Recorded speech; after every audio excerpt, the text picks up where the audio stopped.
All right, today's devotion, the story is again from Wise Words, and it's called The Barefoot Messenger. One day, a king summoned his chief servant to his throne. When the servant appeared, he had been burning leaves in the king's forest. His clothes smelled so strongly of smoke that the king's eyes began to water. Wiping his eyes with a silk handkerchief, the king handed the servant a scroll. Deliver this to the king on the other side of the high mountains, he commanded. It is a request from my son the prince to marry the king's daughter. If the king and his daughter agree, you shall stay to prepare her for the wedding. Teach her our tongue and customs, guard her until the wedding, then bring her back to present her as the next queen of this realm. If they do not agree, you will return immediately and give me their answer. To get to the king's castle, you must walk straight toward the rising sun. Sire, I have heard of this kingdom, the servant replied as he took the scroll. It is a very long journey. Yes, it is a very long journey, answered the king. And the way across the high mountains is too steep for any horse to travel. Yes, you must walk. Then, sire, I will need an extra pair of shoes, the servant said. No, you do not need another pair of shoes. You need no shoes at all. Walk barefoot on the narrow path that leads around the great forest. Your Highness, I've heard about that footpath. It is narrow and hard and full of sharp rocks. Do as I say. Take no shoes with you. You will not be harmed. The king gave the servant 2 bags. The first is money to help you along the way, he said. The other are rings and necklaces to adorn the princess. Protect these with your life. Tell no one why you are traveling. Swear to me you'll do as I say. I swear it, the servant said. Then go. The king said as he filled the servant's hands with the 2 bags. The servant bowed and took the bags and left the king. Walking barefoot around the great forest and over the high mountains was not very appealing to him. But he was a servant, so he reminded himself that his duty was to obey the king. Leaving his shoes behind, he started off toward the rising sun. He walked along the footpath. By evening, his feet were sore and bleeding. The big toe of his right foot was swollen where he had stubbed it on a rock. The little toe on his left foot was bruised from an encounter with a tree root. When it was too dark to go on, he limped to an inn, asked for a room, and sat down to eat. While the servant was eating dinner, a small man with a pointed hat and a patchy beard sat down next to him. You're traveling, are you not? The man whispered to the servant, leaning close. His breath smelled so strongly of onions that it made the servant's eyes water. I am. I have an important message to deliver to the king on the other side of the high mountains, the chief servant said, forgetting the king's commands. I see. A message from whom? When the little man smiled, the servant saw he only had 3 teeth, and 2 of them dark brown, the other shade of green the servant had never seen before. I cannot say. The servant was suddenly afraid of the little man. He stood and began to move to another table. I see you are limping, said the small man, and no wonder you have no shoes. I need no shoes, the servant answered, though his answer sounded more like a question. I need no shoes? The servant sat down again. Let's see. No, this is the little man. I think you do. And you are in luck. I am the maker and seller of shoes. The servant sat down again. Are you? He asked a little too eagerly. Now, my shoes are the best shoes in the whole world. They are comfortable. They never wear out. I even have some shoes with magical powers. But since you need no shoes... Whoa, magical powers? What kind of magical powers? The little man with onion breath leaned in close. I have a pair of shoes that will guide you through the darkest parts of the great forest in the dead of night, he whispered. Even if you're not able to see where you're going, you will tell the shoes where you wish to go, and they will take you there. How wonderful! The servant was almost giggling. What great luck to have stopped at the very same inn where the shoemaker was staying. The man found a pair of shoes that fit the servant perfectly. The servant pulled his money back from his belt to pay for them.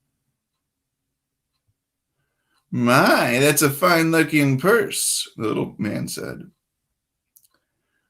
Oh, it's really nothing. I have a couple of them. The little man smiled his ugly grin and nodded knowingly.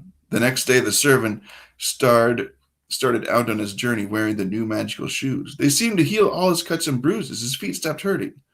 All day long, he walked without stubbing his toe. By night, he stopped at another inn. He was no longer limping. While the servant was eating dinner at the inn the second night, a tall man with a flat hat and a thick beard sat down at the table. "Now, you're traveling, are you not?" The tall man whispered, putting a heavy hand on the servant's shoulder. His hand smelled so strongly of vinegar, the servant's eyes watered. "I am. I have an important message to deliver to the king on the other side of the high mountains." "Oh, that's a very long journey." When the tall man smiled, the servant noticed his teeth were white as goose down. "Yes," the servant said. He was suddenly very tired. "It is a very long journey." "Well, I know the shortest way to get there. There's a highway through the great forest. A very wide highway, very easy to travel." "Well, I'm not going through the great forest," the servant said angrily. Afraid of the tall man, he stood and began to eat on the table. "Well, it might take weeks to go around the great forest, but it only takes one day to go through. But since you must stay on the footpath..." The servant sat down and began to count the days. I suppose it would save you more time, then that could only be for the good. The next morning, the tall man showed the servant the entrance to the highway through the great forest. The sun was overhead when he entered the wood, but the thick trees kept the air cool and fresh. The highway was smooth and wide. He walked quickly, watching the squirrels as they leaped from tree to tree overhead. This was a better path than the narrow, rocky path around the forest, he decided. After he had walked for many hours, it began to grow dark, but the servant could still not see the end of the highway through the great forest. Darker and darker it became until it was night. No light from the moon or stars shone through the leafy roof of the wood. The servant could not see his hand in front of his face, on the ground where he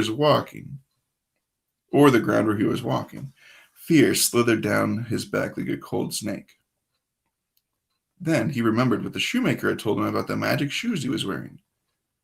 He sat down, took off his shoes, and told them to take him to the end of the forest highway. He put the shoes back on his feet and walked on, happy that he could not get lost. For a time, the great forest was deathly still. An owl hooted, hoot, hoot, hoot, hoot, as it glided through the air. A cricket, cricket, chirped from a bush. A gentle wind blew from the treetops. Then the forest became deathly still again. As the servant walked past a huge oak tree, he heard a new sound, the sound of a snapping twigs, then the crunch of a heavy boot on dry leaves. Someone was following him.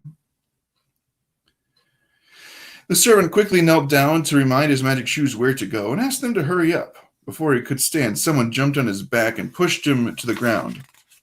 A pair of hands grabbed his arms and another his legs. Robbers!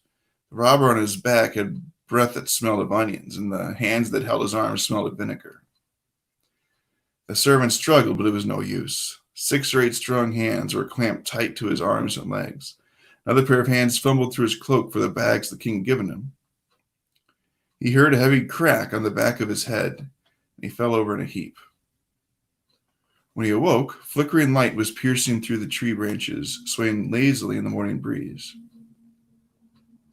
He was in the middle of the great forest, and the highway was nowhere to be seen. When he heard a bush rustle behind him, he spun around, ready for another attack. Behind him, though, sitting in front of a small fire, was the prince, his master's son. He was roasting a rabbit for breakfast. Beside him lay the 2 bags the servant had been carrying. The prince was barefoot. The servant ran to the prince, fell on his face, and held him by the knees. He sobbed, "I'm so sorry," over and over. When he calmed himself, he asked the prince, "How did you get here?" "My father sent me to follow you. He thought you might not do exactly as he had commanded, and he wanted to make sure that you were not harmed. He also wanted to make sure the rings and necklaces were taken safely to the daughter of the king over the high mountains. Oh, what happened to the robbers? Oh, I watched you go into the great forest yesterday, as my father told me you would. Followed behind all day, and when it became dark, I lighted a torch and stayed far behind. It was hard to keep up with you. You were wandering this way and that. You acted so strangely. You seemed to be stopping every so often to talk to the ground. Why did you think you could walk through the great forest at night? The servant said nothing, too embarrassed to tell the prince that he had trusted the magic shoes. Well, no matter, said the prince. When the robbers attacked, I drove them away. Then all the money and jewels are still here? The prince nodded. The servant began to weep again. I'm so sorry that I disobeyed your father. I'm not worthy to be your servant, but I beg your grace. Let me have another chance to prove I'm a faithful servant. I will follow your instructions completely. The prince smiled. He tore a leg from the rabbit and handed it to the servant. Take, eat. It's a long way back to the footpath, and you have an even longer journey ahead of you. As they walked through the great forest all day, when it grew dark, the prince lighted his torch and led the way out of the shadowy forest. Just as the sun was peeking over the horizon, the prince led the servant back to the narrow footpath. I'm returning to my father, the prince said. I trust you shall not come to harm again on this journey. No, I think not, said the servant. Bring my bride to me safely, then. I shall feast with you again on my wedding day. The prince turned and walked toward his father's house. The next moment he was out of sight. The servant knelt and took off his magical shoes. He threw them aside in the footpath. Then he limped on barefoot along the narrow path toward the rising sun. The moral? The way of the righteous is like the first gleam of dawn, shining even brighter until the full light of day. But the way of the wicked is like deep darkness. Do they not know what makes them stumble? Proverbs 4, verse 18 through 19. Right, and in that story, you see a definite Christ figure, right? God the Father is a lot like the king. We're like the servants, right? Hey, these are the rules you need to follow, and humanity didn't follow them. But then the son of the king, right, came to save us, and then went away and waits to be reunited with his bride, the church, on the last day. So there's some cool parallels in that story too. All right, hope you enjoyed that one. We'll have another one tomorrow. God's blessings. Have a great day.